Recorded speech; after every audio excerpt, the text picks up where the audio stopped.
Hello and welcome. This is a video all about the tests for negative ions, and the ones we are going to look at are the carbonates, the halides and sulfates.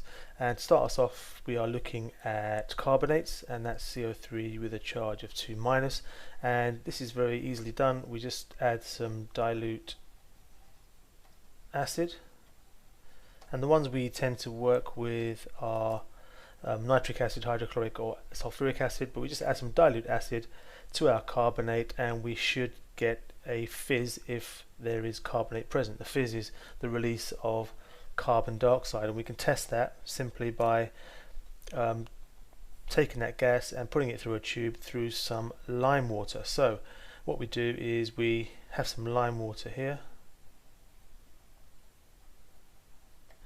If we add CO2 to the lime water,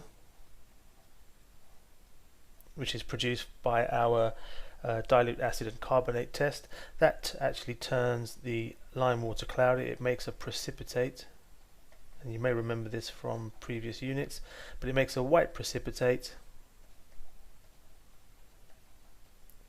and it makes the lime water cloudy. So this is the actual test for carbon dioxide. So if we're testing for carbonates, we just add some dilute acid. We should see some fizzing if we have carbonate present. That fizzing is actually CO2 that's being released, and that CO2 can be bubbled through some lime water, and if we get a white precipitate, then we have our carbonate. Our original solution was a carbonate. Remember, the lime water will turn cloudy. That precipitate is actually, if you remember, calcium carbonate. The next test is for our halides, and by our halides we mean chloride, bromide or iodide, and the first stage in this is to add some dilute nitric acid.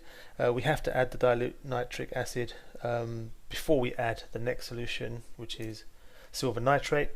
We can't add any other acid because the other acids actually produce precipitates with silver nitrate solution. So it has to be nitric acid. So we add dilute nitric acid, then we add silver nitrate, and very simply we get a precipitate that is formed. And out of those we have three different colors. If we have a white precipitate, then we know it's going to be silver chloride, and that tells us that we have the presence of chloride ions. If we have a cream colored precipitate, that tells us that we have silver bromide. So in other words, the presence of bromide ions. And finally, if we have a yellow precipitate, that then tells us that we have the presence of iodide ions. Okay, so basically for this test we add dilute nitric acid, we then add silver nitrate solution afterwards, and we look out for a precipitate, and the color of the precipitate, white, cream or yellow, will tell us whether we have chloride, bromide or iodide. The final test here that we're looking at is sulfates, and for sulfates we add dilute hydrochloric acid first, then second step is to add what we call barium chloride solution, and all we do is we look out for a white precipitate that is formed, and if we get a white precipitate, then we know we have the presence of sulfate ions. Now the key thing to remember here is, again, this has to be hydrochloric acid.